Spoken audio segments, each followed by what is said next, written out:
Hello, beautiful collectives out there. Welcome to my channel, Astro Cheryl. And this is your monthly forecast for November 2025. Okay, we're already at the end of the year, but we're still in Scorpio season, and there's a lot of Scorpio energy out there. So there's a lot of reveal. You know, Scorpio is mysterious, but the revealing of the false truths are coming out in the open. So just be aware that, you know, the untruths, the lies, the underhanded hate is showing up. And that way, that energy can be dealt with. We have a full moon that's coming up on the 5th, and it's a super full moon, and it's in the sign of Taurus. And Taurus is about agriculture and about finances. But here in the U.S., we can see the breakdown of our governmental system and the those people who are in need of extra help for food and subsidy. So that is opening up and crumbling out into the open. But then on a personal note, those who are those people who have been deceitful, deceiving, and out to hide their feelings towards another person is coming out in the open. Okay, and that energy that's coming out has to be dealt with. Okay, so that's the purpose of it being shown. That's why the veil is thin now, so that each individual can see what it is that you're doing and what it is that has been done to you. Now, those people who have been done to, you'll get to see how this karmic energy plays out, because all of that negative energy that has been thrown at you by, you know, people you don't know, is being returned to sender. Okay, and it's once it's returned to its sender, it has to be dealt with. Okay, so anyway, as I said before, this is your monthly reading for November. Now, as we get into the month, we have Mars entering Sagittarius on the 4th. And we have that super full moon on the 5th. And Venus moves into Scorpio on the 6th. Uranus is retrograding back to Taurus at that 29 degrees on the 7th. And Mercury turns retrograde in Sagittarius on the 9th. Jupiter turns retrograde in Cancer on the 11th. Mercury turns retrograde, I just said that. The new moon in Scorpio is at 28 degrees, and that's on the 19th. And Saturn in Pisces is stationing direct on the 27th, and then Mercury turns direct on the 29th. So with all of the retrogrades that are happening now, this is turning you inward to look at those areas in your life that needs to be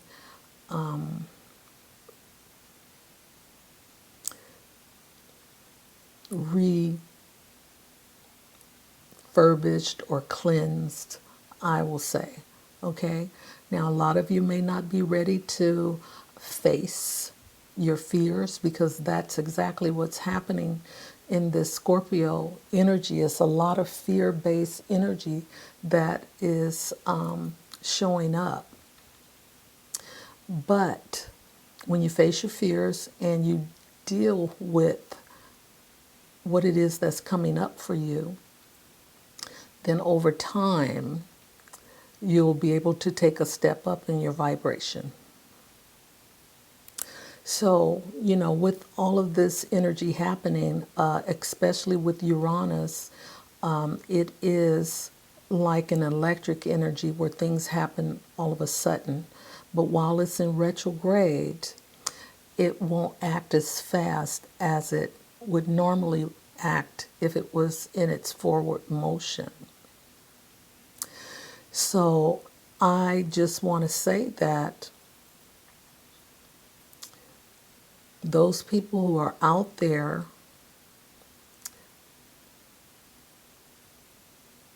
who are trying to hurt, cause pain, trauma to another person, all of that is coming back to you.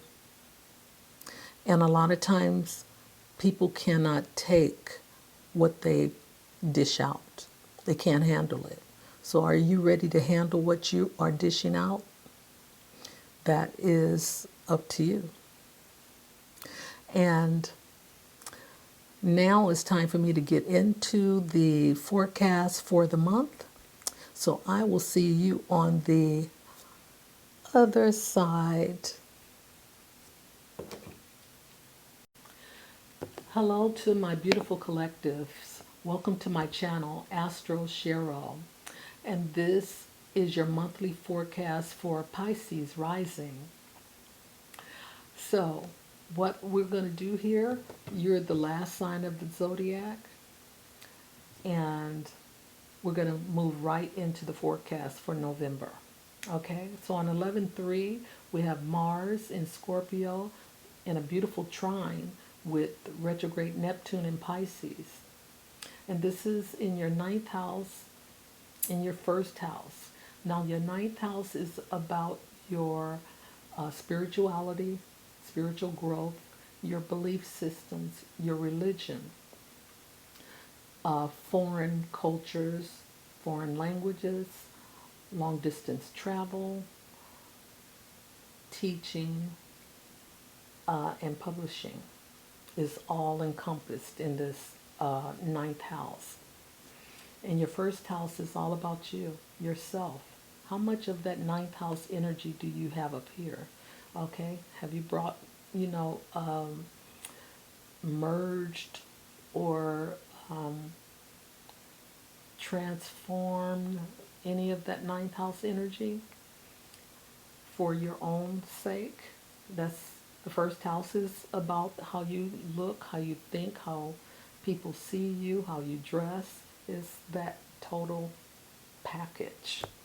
Okay, so this influence may have you on a powerful, emotional driven quest for higher wisdom and truth empowered by spiritual insight and inner reflection. Okay, we talking Neptune and Pisces here. This is a lot of spiritual connecting that's happening. It enhances your ability to act on your intuitive and compassionate impulses while exploring life's deeper mysteries. That's the Mars in Scorpio. And shaping your sense of self with subtle but transformational energy. And Mars in Scorpio is that transformational, has that power. Okay, now on the 4th we have Mars entering Sagittarius, and this is happening in your 10th house of public reputation, your career, your authority figures, co-workers, and this influences, it encourages you to take the initiative in your professional life, pursue leadership roles, start new ventures, or assert yourself with greater confidence. that optimistic energy from Sagittarius, and that moving forward energy from Mars. Okay, you may feel a strong urge to gain recognition, confront challenges head on, and strive for success on a larger stage. This energy can bring impatience or conflict with authority figures. So be wise and be well here. So on that same day, we have an opposition, which is going to create a push and pull energy, which is meant for our growth, okay? And this is happening in your 10th house of reputation and career, as opposed to your private life, your 4th house, home, family sector, okay? And we have Uranus here, and Uranus has a tendency to create sudden changes without, when it's unexpected. And we already know that Mars is about, taking charge, moving in, not thinking first, but going forward. So this influence creates tension. It's more than a tension. It's like a push and pull energy, a tug of war situation. Sudden shocks and a challenge to balance the need for explosive forward action with unpredictable rebellion or resistance. You may experience a clash between your professional responsibilities and your personal or family life, creating this push-pull dynamic that demands breaking free from past constraints with the risk of impulsivity,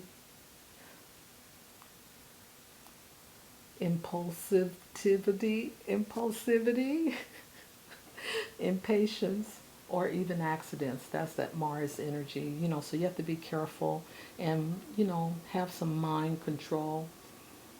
All right, try to think before you leap.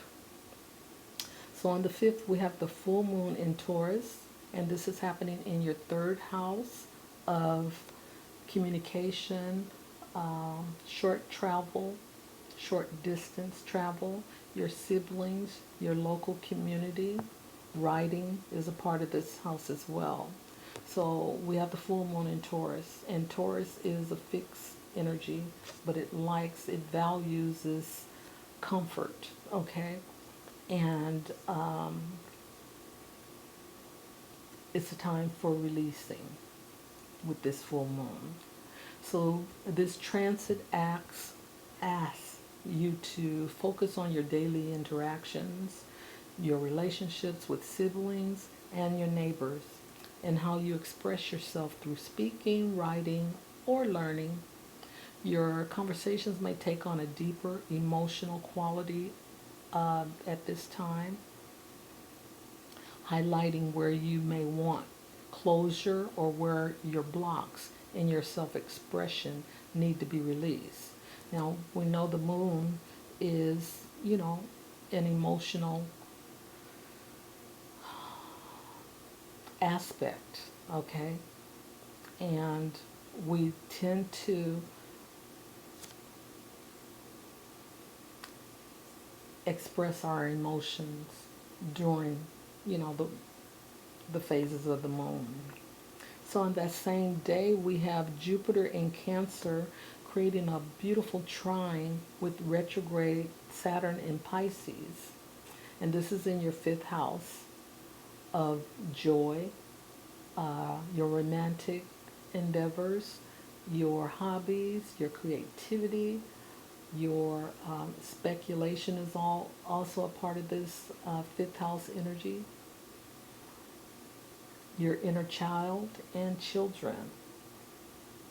Your 1st house is about your identity with yourself, okay? And we spoke about that.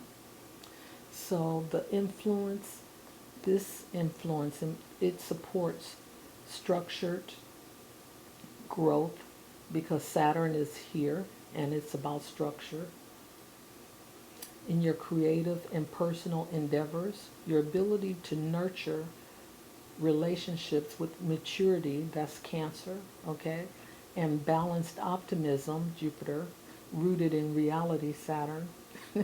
It offers you an opportunity to manifest joyful self-expression with, with responsibility and a spiritual, with the spiritual foundation.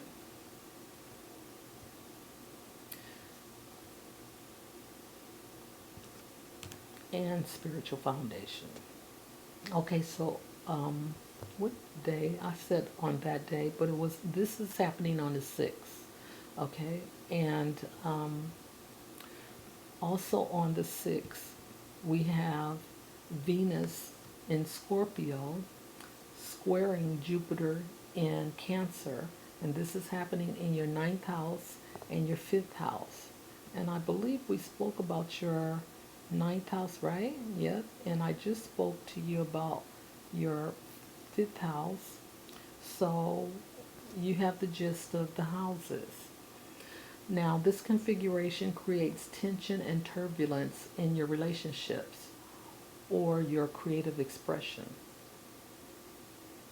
This can lead to issues like emotional dependence, overindulgence, or conflict between the need for deep intimacy and the urge for emotional security and freedom and pleasure.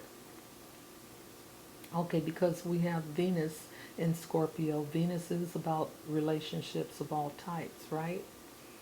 And then we have Jupiter in Cancer here, overindulgence and your emotional dependence is Cancer energy. Okay, so this is a square, and this will affect you depending on the degrees in your chart. Okay, so on the 7th, we have Uranus retrograde back to Taurus, and this is happening in your third house. And this is the house of siblings, communication, short distance travel. But it's retrograde here, and it's, it creates sudden changes. But when it's retrograde, it tends to act a bit slower than it would normally do if it was in full motion. So this is a time to reassess your relationship with learning, communication, and your immediate surroundings, okay? So this could bring unexpected changes with your transportation or your short trips. It urges flexibility and openness to new experiences, okay? Taurus is steadfast and likes the status quo and don't like change, but Uranus wants you to have your freedom and your authenticity. So 11/9, we have Mercury in retrograde in Sagittarius, and this is happening in your house of career, public reputation. And it's retrograde, so you're going inward here with Mercury. You may be reflecting on whether your current professional path aligns with your values and long-term goals. Communication in your professional life may require extra care to avoid misunderstandings or setbacks. It's a time for reviewing, revising strategies, or tying up loose ends here.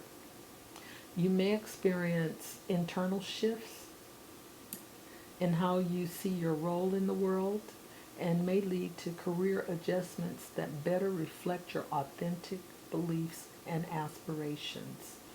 Okay, and this is Pisces rising, so you've been around the wheel before already. So on 11/11, this is a spiritual number, so it's something special about this day. And we have Jupiter turning retrograde in the sign of Cancer, and this is happening in your fifth house of joy. Okay, so during this transit, there is a tendency to overindulge, be mindful, or be overly confident in love or speculative endeavors. You need to balance your optimism with the realism, okay, with the facts. This is a great time for nurturing heartfelt connections and bringing creativity into alignment with your emotional truths Temporary delays are or reconsiderations are expected. So on the 19th, we have the new moon in Scorpio, and this is happening in your ninth house of your beliefs and long distance travel, other cultures. So this is a time to set your intentions for new adventures, new belief systems, and intellectual pursuits. Okay? It invites you to explore your vulnerabilities, setbacks, and reflect and embrace your inner mystery to enable your rebirth. Wow, let's see, that's Scorpio. To enable your rebirth through the endings of outdated fears or old ego patterns. Your emotional intuition is heightened, guiding you to trust what you feel beneath the surface over your rational logic.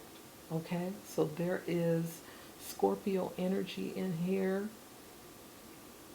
and the ninth house can represent esoteric things because it's about your spirituality, and the spirituality is on something that we don't see. Okay, but we experience it, we feel it, and we know through our knowingness, our clairvoyance, and then through our eighth eighth chakra. Okay, so on the on the 22nd, we have the sun entering in Sagittarius in your 10th house, and the sun is about the ego. Okay, so this influence encourages setting ambitious goals because it's in Sagittarius, embracing new professional opportunities, and seeking roles that allow for growth and learning. Okay, that's your 10th house information. And on the 27th, we have Saturn in Pisces in direct motion, and this is happening to you in your first house. So your first house is the house of self, right? Your appearance and how others view you. You may experience a spiritual stripping away of false self-identity and greater compassion. There is emphasis on the need for emotional resilience. Resilience is what it is. Self-awareness and establishing healthy boundaries, because we have Pisces here. Your physical health and vitality may become a focus. Relationships may become more selective and emotionally reserved, with a focus on deepening meaningful connections. And that's the Saturn aspects of this, because, you know, you need to set boundaries that are going to keep you safe, okay? And your emotions need to be protected as well. So those healthy boundaries and being more self-aware is being offered here. So the last thing I'm going to talk about is on the 29th, we have Mercury stationed direct in Scorpio. This is happening in your ninth house.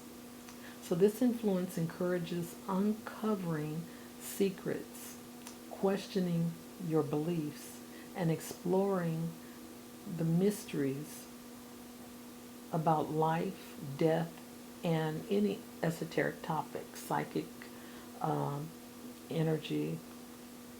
Your mind becomes investigative and probing, resembling a detective searching for hidden knowledge. And I can attest to that because I have Scorpio in my chart, and I have a tendency to do that. Your communication with intensity and depth. No, you communicate with intensity and depth, preferring meaningful discussions over spiritual chit chat. Okay, that's that Scorpio energy. It likes to run deep. So I made it through the reading, the forecast, and my transmitter is about to go out on me. So, Pisces, until next time, bye for now.